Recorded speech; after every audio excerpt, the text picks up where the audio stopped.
শহীদ আব্দুল কাদের মোল্লা ভাইয়ের একটা কথা না বললে হকাদায় হবে। উনি শাহাদাতের তামান্না রাখতেন কেন জানেন? উনি ছাত্র জীবনে ইসলামী আন্দোলন করতে পারেন নাই। তারুণ্য কৈশোরকেও ইসলামী কাজে লাগাতে পারেন নাই। অ্যারেস্টের কিছুদিন আগে এরকম টেবিলে, ওনার টেবিলে মগবাজার অফিস উনি বসা, আমি এই পাশে বসা। আমি তখন ছাত্র শিবিরের, আপনাদের প্রিয় শিবিরের কেন্দ্রের কর্মী হিসেবে কাজ করি 2007 সালে। দেখা করতে গিয়েছে আমির জামাতের সাথে, ওনার একটা অ্যাপয়েন্টমেন্ট চলতেছে, মাঝখানে মোল্লা ভাইয়ের সাথে কথা। কনফারেন্স রুমে উনি তাফিম করছেন, গ্রেপ্তারের আগ মুহূর্তে সবাই জানে যে ওনারা গ্রেপ্তার হয়ে যাবেন। আমি বললাম, মোল্লা ভাই এখানে আছেন, একটু বাসা বা একটু লুকিয়ে বা একটু হাইট থাকা যায় না? বলছে, মাসুদ কেন্দ্র অফিসটাই ভালো লাগে, অন্য কোথাও থাকলে অস্থির লাগে। আর আমি তো আমার জীবনে, ছাত্র জীবনে ইসলামী আন্দোলন করার সুযোগ পাইনি। আল্লাহ তাআলা তো জীবনের হিসাব নেবেন, তার চেয়ে বেশি হিসাব নেবেন যৌবনের, আলাদা করে হিসাব নেবেন। ভাই পুরো জীবনের হিসাব নেবেন, এর মধ্যে যৌবন আছে না নাই? আলাদা করে আবার যখন বলা হয় তোমার যৌবনের হিসাব নেওয়া হবে, তার মানে বোঝা যায় এটার আলাদা মর্যাদা আছে। আমি বললাম যে আপনি পারেন না, আলহামদুলিল্লাহ এখন তো আপনি ইসলামী আন্দোলনের সহকারী সেক্রেটারি জেনারেল, আল্লাহ তাআলা আপনাকে অনেক ভালো জায়গায় নিয়ে আসছেন, বড় খেদমতে আপনি আছেন। বলছে, মাসুদ এটার কাফফারা না, এটার একমাত্র কাফফারা হলো শাহাদাত।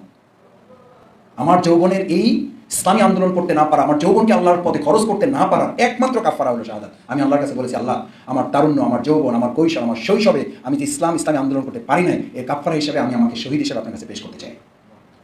এটা বলে উনি আমার সামনে বসা, আমি বসেই আছি, আমি খেয়াল করি না। উনি উঠে, আমি ভাবছি যে উনি তাফিমটা রাখবেন অথবা অন্য কোনো তাফিম নেবেন বা কোনো বই নেবেন, উঠে এসে আমাকে বলে দাঁড়াইলাম, আমাকে আলিঙ্গন করলো, জোরে চেপে ধরলো, কপালে চুমো খেলো, বললো তোমাদের সৌভাগ্য, তোমাদের যৌবনকালটা, শৈশবটা, তারুণ্যটা তোমরা আল্লাহর দিনের পথে খরচ করতে পারছো, এই জন্য তোমাকে আমি আলাদা করে একটু স্নেহ করে দিলাম, তুমি আমার চেয়ে সম্মানিত। সুবহানাল্লাহ, সম্মানসূচক চুম্বনটা তোমার কপালে দিলাম। আল্লাহ তাআলা ওনাদেরকে সম্মানিত করুন। ভাইয়েরা, এটা বলেছি কেন? আপনি আজকে জামাত ইসলামী করেন না, রকুন হয়েছেন, হন নাই, নাথিং, এটা আমার কাছে গুরুত্বপূর্ণ না। গুরুত্বপূর্ণ হচ্ছে আপনি ছাত্র ইসলামী আন্দোলনে আল্লাহ তাআলা আপনাকে মেহেরবানি করে কবুল করেছেন, আলহামদুলিল্লাহ। যে যৌবন, যে তারুণ্যের আলাদা করে হিসাব আল্লাহর কাছে আপনাকে দিতে হবে।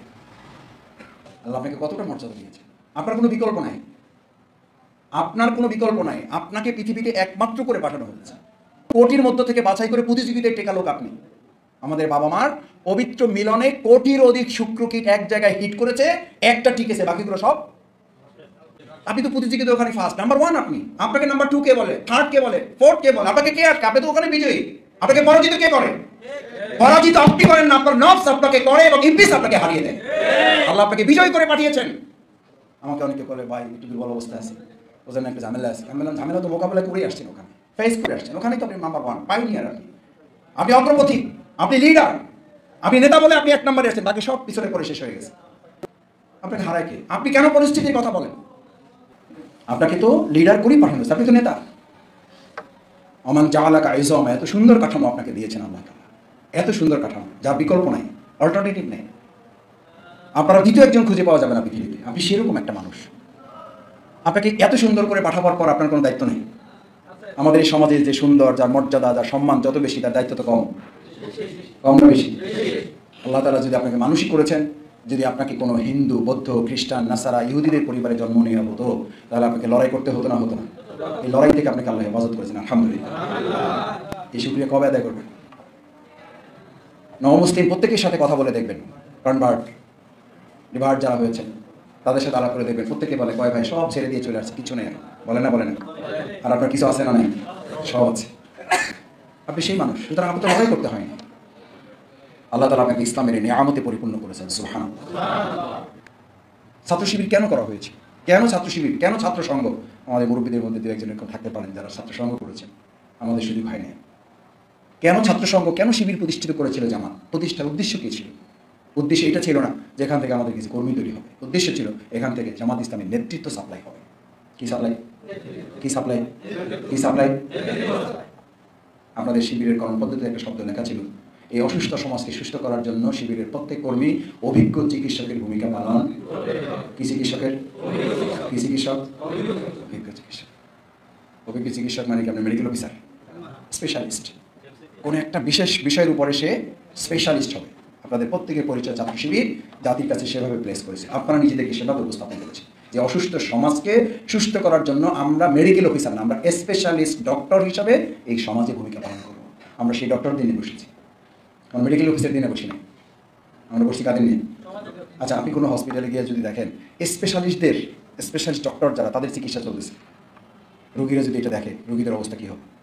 যে হাসপাতাল ব্যবস্থাপনার সাথে সম্পৃক্ত লোকেরা বিশেষজ্ঞ ডাক্তারদের চিকিৎসা চালাইতেছে, ওই হসপিটালে রোগীদের কি অবস্থা হবে? থাকবে না পালাবে?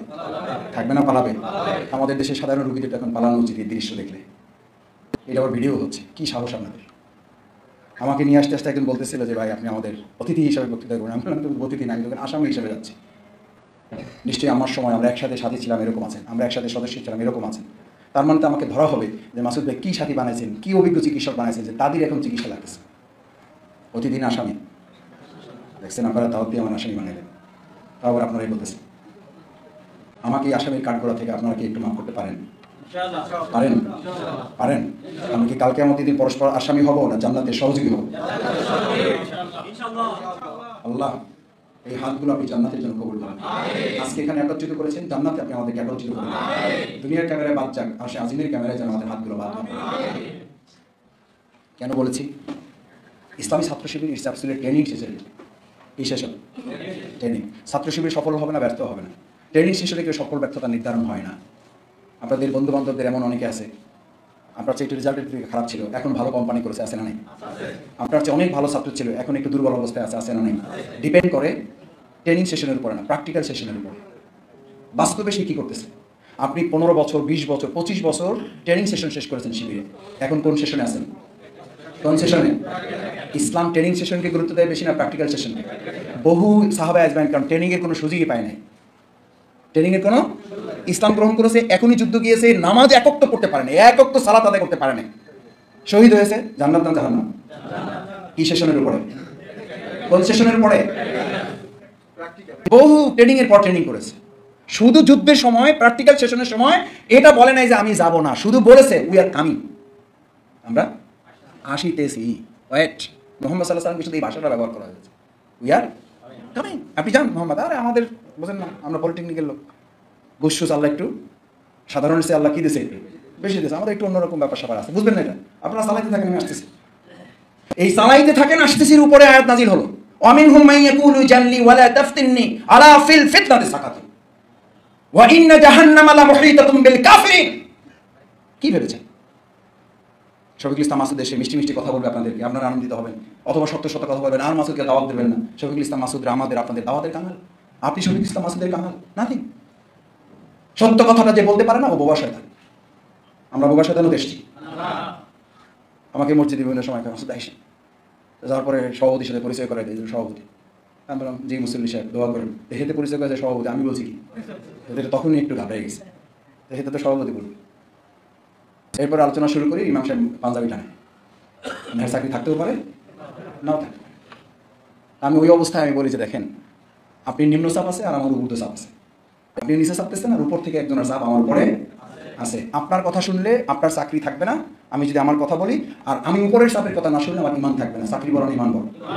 এই কথা যখন বলছি তখন মুসলিমরা কয়ে যে মাসুদ আপনি বলতে থাকেন আল্লাহ অবশ্যই, কারণ তাদের কাছে তখন মনে হয়েছে যে চাকরির চেয়ে ইমান। এবং এই কথাও বলেছি যে ইমাম এবং সভাপতির দিকে তাকাতাকি করে যে মসজিদে সালাত হয় ওইখানকে সালাত কবুল হবে না, কারণ ওখানকার মসজিদ আল্লাহ চালায় না, কে চালায়? সভাপতি যে মসজিদ চালায় ওই মসজিদে সালাত হবে না।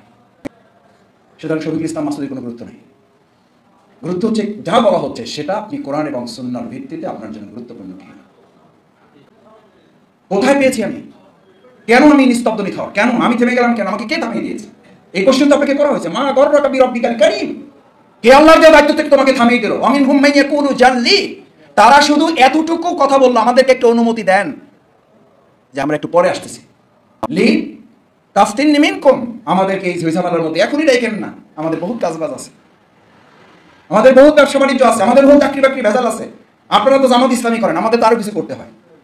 বাংলাদেশ জামাত ইসলামী কি বেকারদের সংগঠন না কাজবাজ আলাদের সংগঠন? দুই চারজন ব্যতিক্রম থাকতে পারে, ব্যতিক্রম দুজন তো থাকতে পারে, ব্যতিক্রমকে আপনি উদাহরণ বানিয়েছেন কেন? আপনার জীবনে যদি এরকম সুযোগ থাকে আপনি আল্লাহর কাছে এটা বলেন। এই বুকে হাত রেখে বলছি, কাবার গেলাপ ধরে 3টি দোয়া করে এসেছি, আল্লাহ আপনি এমন একটা পরিবার দিবেন যেন চক্ষু শীতলকারী হয়, ইসলামের জন্য সহযোগী হয়। আল্লাহ এমন একটা রিজিকের ব্যবস্থা করবেন আমি 24 ঘন্টা আপনারই সাথে কাজ করতে পারবো। আর একটা দোয়া এলাকার জন্য করেছিলাম, 2টা দোয়া আল্লাহ কবুল করেছেন, বাকিটাও আশা করি আল্লাহ কবুল করবেন। এমন রিজিকের ফয়সালা আল্লাহর কাছে চেয়েছি, আল্লাহ এমন একটা সম্মানজনক রিজিক দিবেন 24 ঘন্টার একটা সেকেন্ড যেন আমাকে কাউকে বলতে না হয় আল্লাহ আমি আজকে পারতেছি না, আমি এক জায়গায় আটকা পড়ে গেছি। এই জায়গা থেকে আল্লাহ আপনি আমাকে হেফাজত করেন। আলহামদুলিল্লাহ। আপনি দোয়া করেন আল্লাহর কাছে, আপনি বরং এটাকে নেগেটিভ নেন কেন? ফেসবুকে লেখা দেখি ওমকে ফুল টাইমার, ওকে ফুল টাইমার, এ তো জামাত করবি, আপনিও করেন। আল্লাহ আপনাকে তৌফিক দিন, আপনিও করুন। এটা সৌভাগ্য আপনার যে আপনি 24 ঘন্টা আল্লাহর দ্বীনের কাজের জন্য নিজেকে নিবেদিত করতে পেরেছেন। আর দুর্ভাগ্য তো হচ্ছে তার তাফতিন্নি মিনকুম, আল্লাহ বললেন আলা ফিল ফিতনাতি সাকাতু, তুমি যে দুনিয়ার অজুহাত পেশ করলা, তুমি দুনিয়ার যে যুক্তি পেশ করলা, তোমাকে ওই কারণেই আমি দুনিয়ার এই ফিতনার মধ্যে আমি তোমাকে ফেলে রাখলাম। তুমি ওখানে গেলে ফিতনায় পড়বা কি? তুমি ওইখানে থেকেই ফিতনার মধ্যে তুমি পড়ে গেছো অলরেডি, তুমি অলরেডি ফিতনার মধ্যে আসো। ফিতনা তোমাকে ঘিরে ধরেছে, এখান থেকে তুমি বাঁচতে পারবে না। এবং তোমাকে এমন ভাবে ঘেরা হয়েছে যে এই ফিতনার রাস্তা ধরে তুমি জান্নাত না তুমি জাহান্নামের দিকে যাচ্ছ। ওয়া ইন্না জাহান্নামা লা মুহীতাতুম বিল কাফিরিন। শুধু এইটা বলে নাই, তারা এটুকু বলেছে, এই অনুমতি, এই অজুহাত, এই যুক্তি তারা পেশ করেছিল। ফা ইন্নামা ইস্তাজিনুকা আল্লাযীনা লা ইউমিনুনা বিল্লাহ, যারা অজুহাত পেশ করে, যারা যুক্তি পেশ করে, আসলে তাদের ঈমান নেই। ঈমান থাকলে তারা যুক্তি পেশ করে না। এখন আমাদের ঈমানও আছে, ঈমানও আছে, যুক্তিও, ঈমানও মজবুত, যুক্তিও, ঈমানও মজবুত, অজুহাতও মজবুত। আল্লাহ হাত দিয়েছেন কয়টা? এখন আমাদের হাত শক্তিশালী কোনটা? কোনটা শক্তিশালী? 3 নম্বর হাত শক্তিশালী। কারণ 2 হাত যখন নিষ্ক্রিয় হয়ে যায় তখন 3 নম্বর হাত সক্রিয় হয়ে যায়। ওই 3 নম্বর হাত হচ্ছে ইবলিস। 2 হাত হচ্ছে আল্লাহর নিয়ামত, আর 3 নম্বর হাত হচ্ছে ইবলিস। ইবলিস যখন শক্তিশালী হয় আল্লাহর নিয়ামত নিষ্ক্রিয় হয়ে এটা নিচের দিকে চলে যায়। আর যখন 2 হাত উপরের দিকে যায় তখন ইবলিসের 3য় হাতকে সে ধ্বংস করে দেয়। আজকে আমরা এখানে যারা আছি আল্লাহ 2 হাত কাজে লাগিয়ে অজুহাত নামক হাতটাকে আজকে ধ্বংস করে এখান থেকে কি বের হতে পারবো ইনশাআল্লাহ? দেখি কোন হাত তুললাম আমরা? কোন হাত? কোন হাত শেষ করার জন্য? আল্লাহ আমাদের অজুহাত আপনি শেষ করে দেন, আল্লাহ অজুহাত শেষ করে দেন। আল্লাহ আমাদের নিয়ামত ডান হাত বাম হাতকে আল্লাহ আপনি কবুল করেন। যদি এটা পারেন আপনি নিশ্চিত থাকেন আল্লাহ তাআলা ঘোষণা দিয়েছেন, আল্লাহ তাআলা ঘোষণা দিয়েছেন ফামান তাবিআ হুদায়া ফালা ইয়াদিল্লু ওয়ালা ইয়াশকা। আমারই হেদায়েত, আমারই নির্দেশ, আমারই গাইডলাইন, আমার এই নির্দেশনাটা যে ফলো করবে ফালা ইয়াদিল্লু, তারা পদভ্রান্ত হবে না, ওয়ালা ইয়াশকা, তাদের জীবনে কোনো দুর্ভোগ থাকবে না। সুবহানাল্লাহ। দুর্ভোগ থাকবে না এটা কে বলছেন? তাহলে দুর্ভোগ যদি না থাকে তাহলে অজুহাত লাগবে? লাগবে না। আল্লাহ ঘোষণা দিয়েছেন, কিন্তু অনুসরণটা করতে হবে, আল্লাহর নির্দেশ মানতে হবে। ভাইয়েরা, শেষ কথা হচ্ছে আমরা যে ছাত্র আন্দোলন, শিবির, ইসলামী আন্দোলনে সম্পৃক্ত ছিলাম, এই সম্পৃক্ততার মূল প্রতিপাদ্য কী ছিল? মূল প্রতিপাদ্য ছিল আমি পরিবর্তন হব, জমিন পরিবর্তন করব, আমি জান্নাত উপযোগী হিসেবে নিজেকে করে তুলব, আমি নফসের পরিবর্তন করব, নফসে আম্মারা থেকে লাওয়ামা, লাওয়ামা থেকে নফসে মুতমাইন। আমার শপথ তো আছে। অনেকে বল মাসুদ ভাই এমনি সবই ঠিকঠাক করি, শুধু বায়াতে নেওয়া হয় নাই। সবই ঠিকঠাক করেন, শুধু অ্যাপয়েন্টমেন্ট লেটারটাই পান নাই। চাকরি আছে না নাই? না, কি আছে? আছে, সব আছে, শুধু অ্যাপয়েন্টমেন্ট লেটারটাই নেই। ওই যে গাড়ির উদাহরণ, যে গাড়ি সব ঠিকঠাক আছে, শুধু মাঝে মধ্যে ব্রেকটা ফেল করে। কয় টাকা কিনবেন? কয় টাকা কিনবেন?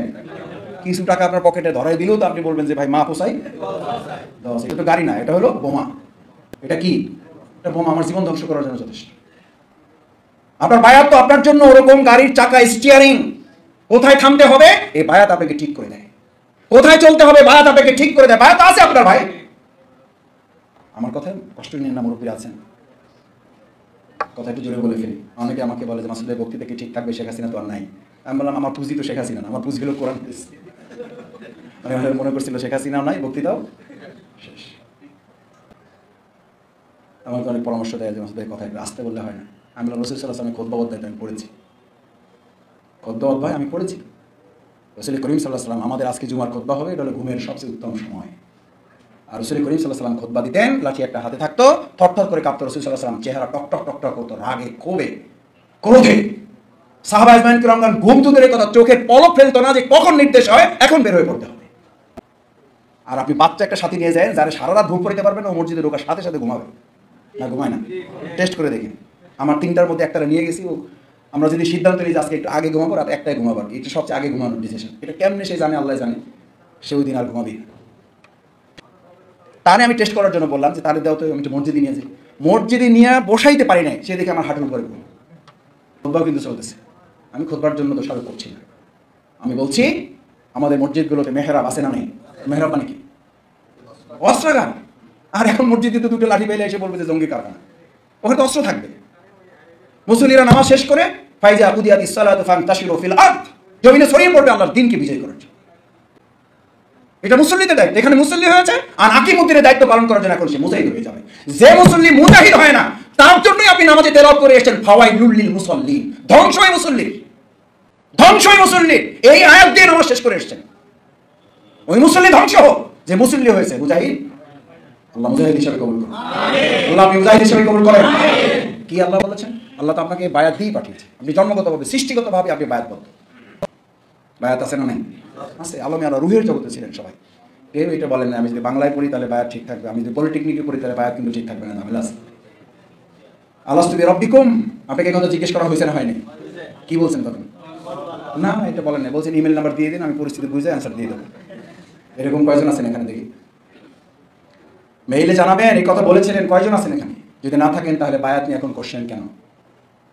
তাহলে এখন কেন বলেন আমার বায়াত তো ছাত্র জীবনে নেওয়া আছে, সাথী ছিলাম, সদস্য ছিলাম, ঠিকই তো আছে। 3 বছর 4 বছর 5 বছর পর পর কাগজ রেনু করা লাগে না? লাগে না? নবায়ন না করলে ওটা থাকে না? থাকে না?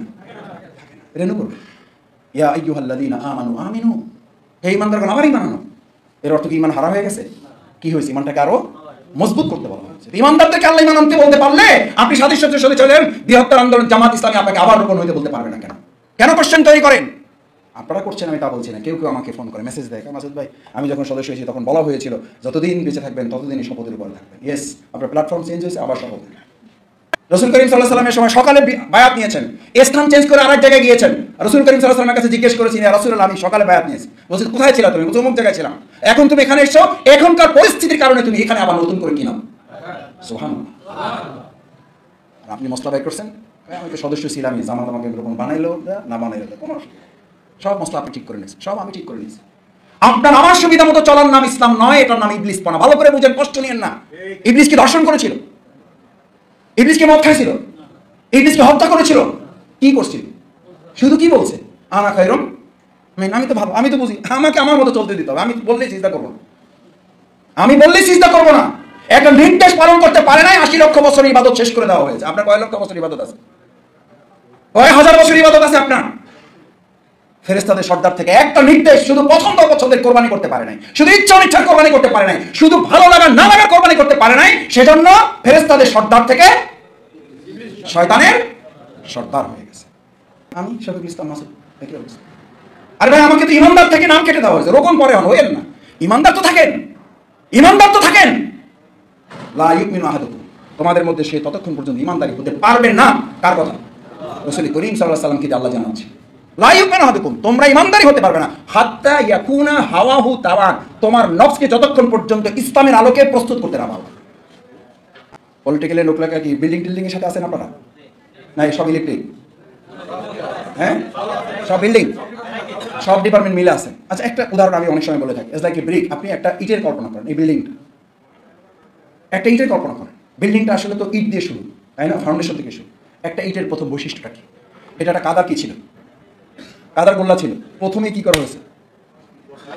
কি করা হয়েছে? সাইজ নাম বলেন, কি করা হয়েছে? এখন হেতে যদি বলেন আমি গোল্লাই থাকবো, আমার সাইজ করবে না, খবর দিই, আমি সাইজ হবো না। সাইজ না হলে ওটার দিয়ে বিল্ডিং হবে? ইটি তো হবে না, ওর আগে সাইজ করতে হবে। সাইজ না করলে যদি বিল্ডিং না হয়, আপনি সাইজ না হলে ইসলামী বিপ্লবের এই ভিত্তি কিভাবে তৈরি হবে? আপনি এইটা বুঝেন, এইটা বুঝেন না কেন? আপনি এটার আরো চরিত্রটা কেন বুঝলেন না? ওরা সাইজ করার পরে ইট বানানো হয় নাই, ওরে রোদে শুকানো হয়েছে। রোদে দেওয়ার সময় জিজ্ঞেস করতে তো ভাই আসসালামু আলাইকুম কেমন আছে? সাইজ করছেন কিছু কই নাই, রোদে দেবেন না, 5 মিনিটের পেছনে আছে। আর জিজ্ঞাসেন আমার জিজ্ঞাই নেবেন, কথাবার্তা বইলে তারপরে কাজ করবেন। পৃথিবীর আপনাদের মতো ইঞ্জিনিয়াররা যদি ইটের সাথে আলাপ আলোচনার ভিত্তিতে সেমিনার করে, সিম্পোজিয়াম করে, টক শো করে যদি বিল্ডিং বানানো লাগতো, তাহলে বিল্ডিং হইতো না শুধু লক্ষ লক্ষ ইটই থাকতো? লক্ষ লক্ষ এরকম বিচ্ছিন্ন লক্ষ লক্ষ ইট দেখে কে কবে আপনারা বলেছেন? বিবেকের কাছে কোশ্চেন রেখে গেলাম। 1 লক্ষ ইট এক জায়গায় পড়ে আছে, শুধু ইঞ্জিনিয়ারের প্ল্যানটা ইট মানতে পারে নাই যে তোমাকে এবার ছাদে দেবো, তোমাকে এবার ফাউন্ডেশনে দেবো, তোমাকে এবার চারতলায় দেবো, তোমাকে এবার ওয়ালের সাথে দেবো, সেট হইতে হবে। ভাই কোনো কথা চলবে না। এটার কারণে তো সে ইট, কোনো কথা নাই। তাকে দিয়ে বিল্ডিং বানান। আপনার এত কথা থাকার পরে আপনি ইসলামী আন্দোলনের বিপ্লবের বিল্ডিং আপনি কিভাবে তৈরি করবেন? আপনি তো প্রায় বলেন, আমি তো প্রায় বলি আমাকে একটা কাজ দিলেন, আমরা কিছু জিজ্ঞেস করলেন না, বলে দিলেন, এরকম কথা হলো? আমার মতের মূল্য নাই। আপনার মতের মূল্য আছে, তাহলে ইটের মতের মূল্য আপনি নিলেন না কেন? বলেন কেন নিলেন না? সেই ইটটাকে তো রোদে দেওয়ার পরে 2-4টা ফাটা ফোটা ওটার বাদ দিয়েছেন যে এটা টিকবে না, এটা শেষ, ওটার বাদ দিলেন আগুনের মধ্যে। আগুনে পড়লো, এই আগুনে পড়া ইটটাকে আবার মেশিনের মধ্যে দিয়ে খোয়া বানালেন। ইট তো জিজ্ঞেস করতেই পারে আপনাকে যে ভাই খোয়াই যদি বানাবেন তাহলে ইট বানালেন কেন? করতে পারে না, পারে না? এই প্রশ্নের কি জবাব আছে আপনার কাছে? বলেন বলেন। যদি খোয়াই বানাবেন তাহলে ইট বানালেন কেন? মেশিনের মধ্যে দিয়ে আবার ঘুরে ঘুরা করলেন কেন? আমাদের একটা অস্তিত্ব আছে না, একটা চিন্তা দর্শন আছে না? ভাইয়েরা, আপনি আপনার পরিকল্পনার আলোকে পৃথিবীতে আসেন নাই, আপনার পরিকল্পনার আলোকে আপনারা কেউ যেতেও পারবেন না।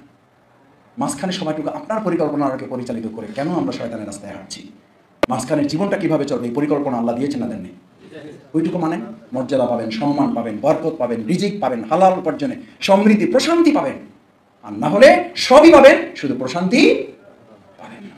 আসুন, আমরা যে বায়াত নিয়েছিলাম, আমরা যে ইসলামী ছাত্র আন্দোলনে সম্পৃক্ত হয়েছিলাম, আল্লাহ সুবহানাহু ওয়া তাআলা মেহেরবানি করে আমাদেরকে যেন ইসলামী আন্দোলনের বৃহত্তর অঙ্গনে, আজকে বাংলাদেশ জামাত ইসলামের প্রতি মানুষের আস্থা, বিশ্বাস, ভালোবাসার যে এক বিরাট পাহাড় আল্লাহ তৈরি করে দিয়েছেন, এটা আমাদের কোনো কৃতিত্ব নয়, এটা কার কৃতিত্ব? আল্লাহ। এবার এই জায়গায় আপনাকে ধারণ করতে না পারলে একটা সতর্কতা বলে শেষ করে যাই। ওয়াস্তাবদিল কওমান গায়রাকুম লা ইয়াদুরুকুম শাইআ। যে শেখ হাসিনা থেকে আপনি মুক্ত হয়েছেন, যদি এই হক আপনি আদায় করতে ব্যর্থ হন, এই নিয়ামত যদি যথাযথভাবে কাজে লাগাতে আপনি ব্যর্থ হন, আল্লাহ তাআলা বলছেন ওইরকম আরো লক্ষ ডজন শেখ হাসিনা আমার কাছে আছে না নাই? সাদাবাজ আগের থেকে এখন আছে না নাই? দখলদার আগের থেকে আছে না নাই? রেডি আছে, রেডি আছে। যদি পরিবর্তন না হন, আবার 2001 থেকে 6 এর কথা মনে করে, তখন শিবিরের কর্মী হিসেবে আপনাদের সাথে কাজ করি, বলতাম এইরকম সভ্যতারিতে বলতাম, ভাইয়েরা ক্যারিয়ারের দিকে নজর দিয়েছেন, ক্যারিয়ার করবেন, কাজে লাগাতে পারবেন না, লিখে রাখেন। ভাই ভাই ঘুরতে ঘুরতে জুতা শেষ করে ফেলছে, এসে বলছে মাসুদ ভাই ফোন করে দেন না। ফোন করে তো লোক নেই, ফোন করবেন কাকে? বলেছিলাম না এই ক্যারিয়ার করবেন না, সমাজ রাষ্ট্রের দিকে খেয়াল করবেন না, আপনার এই ক্যারিয়ারের কোনো মূল্য আল্লাহ রাখবেন না। এই 15 বছর আপনাকে আল্লাহ দেখিয়েছে। এখন এসে বলে মাসুদ ভাই অমুক বিসিএস এ টিকছিলাম, আমার বাদ দিয়ে দিয়েছে, কিছু একটা করেন। আমি বললাম বাদ তো আমি দেই নেই, প্রশাসনে দেয় নেই, এটা আল্লাহ তাআলার ফয়সালা আমাদের। আমি বলছি না যে আপনি বিসিএস করবেন না, আমি বলছি না আপনি ক্যাডারে যাবেন না, যাবেন, কিন্তু নিয়ামতের হক আদায় ব্যর্থ হলে জাহান্নামের আগুনের কথা বলে আপনাকে সতর্ক করে নাই, দুনিয়ার শাস্তির কথা আল্লাহ বলেছেন। ওয়াস্তাবদিল কওমান গায়রাকুম, আবার এমন শেখ হাসিনা তোমাদের উপরে চাপাই দেব, আমার কোনো ক্ষতি তোমরা করতে পারবে না। আমরা কি সতর্ক হতে পারবো ইনশাআল্লাহ? এই নিয়ামত কি কাজে লাগাতে পারবো ইনশাআল্লাহ? বায়াতকে নিতে পারবো ইনশাআল্লাহ? লাওয়ামা এবং আম্মারা থেকে বেঁচে আমরা কি মুতমাইন্না যাব ইনশাআল্লাহ? সুবহানাকাল্লাহুম্মা ওয়া বিহামদিকা আশহাদু আল্লা ইলাহা ইল্লা আনতা আস্তাগফিরুকা ওয়া আতুবু ইলাইক। আসসালামু আলাইকুম ওয়া রাহমাতুল্লাহি ওয়া বারাকাতুহু। আপনাদের